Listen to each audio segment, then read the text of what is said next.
जब पहला ही पहला अर्जुना था ना, तब एक बच्चे ने ही, आप में से ही मतलब जो स्टूडेंट था उसने भेजी थी, और बहुत ही जोरदार बात इसमें लिखी हुई है, क्योंकि आप इसको बोलोगे 100% रिलेटेबल, ठीक है ना, 100% रिलेटेबल कि हाँ सर हम यही फील करते हैं, यही हमारी मन की भावनाएं हैं, और यही हमारे में जज्बा है, यही हमारे में आग है। तो ध्यान सुनिएगा प्लीज, एक बार वाह वाह हो जाए। शायरी शायरी बहुत जोरदार है, मजा आएंगे, ध्यान रखना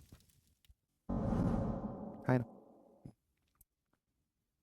वाह वाह के बिना शायरी शुरू नहीं होती है। बहुत जोरदार, बिलीव मी, मतलब मेरी तो one of the best favourite lines है ये, उस बच्चे ने लिख के भेजी है। ध्यान सुनिएगा प्लीज।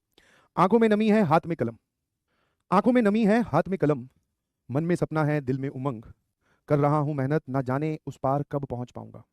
ठीक है, एक छोटा सा बच्चा क्लास 11th का जो मेहनत वाले फील्ड में अभी उतरा है, वो ये बात बोल रहा है कि आंखों में नमी है, हाथ में कलम, मन में सपना है, दिल में उमंग, कर रहा हूं मेहनत, न जाने उस पार कब पहुंच पाऊंगा, पर अब ठान ही लिया है तो पहुंचकर भी दिखाऊंगा। मौज मस्ती की उम्र में सब कुछ छोड़ आया हूं, मौज मस्ती की उम्र में सब कुछ छोड़ आया हूं, यारी दोस्ती सैर सपाटे सबसे मुंह मोड़ आया हूं, यारी दोस्ती सैर सपाटे सबसे मुंह मोड़ आया हूं।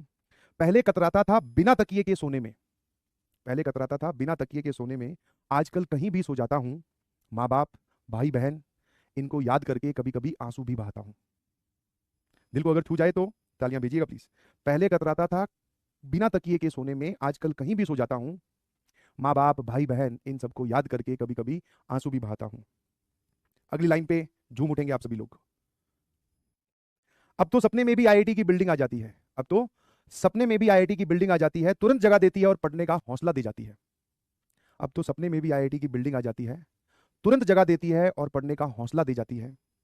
माँ को साड़ी और पापा को कार, माँ को साड़ी और पापा को कार बहुत जल्द दिलवाऊंगा, तो चिंता मत कर माँ, मैं बहुत जल्द आईटीएन बनकर आऊंगा। माँ को साड़ी और पापा को कार बहुत जल्द दिलवाऊंगा, तो चिंता मत कर माँ, मैं बहुत जल्द आईटीएन बन के आऊंगा। समझे? तो this is the type of attitude, I hope आप लोगों को ये थोड़ी रिलेटेबल लगी होगी, है ना, कि सर हम जब अब बड़े हुए हैं और मेहनत वाले रास्ते पे चल रहे हैं, तो ये सब चीज़ें फील कर पा रहे हैं कि हमें सर महसूस कर पा रहे हैं, है ना। तो बस यही सब बातें ध्यान रखिएगा प्लीज़, और यही वो एक रीज़न है जिसकी वजह से आपको मेहनत करनी है। दैट रीज़न इज आपके पेरेंट्स के चेहरे पे स्माइल, उनको प्राउड फील करवाना है। उसके बाद में आगे तुम्हारी जिंदगी खुद की भी है, जो करना करना ना भाई, घूमने जाना, खेलना कूदना, वो वाली गाड़ी लेना, वो सब तुम्हारा भी पार्ट है। But first reason, first priority sir हमें पेरेंट्स को प्राउड फील करवाना है, एंड दैट इज 100% पॉसिबल। ठीक है, चलिए, थैंक यू सो मच। ऐसे ही मजेदार तरीके से आगे बढ़ते रहेंगे।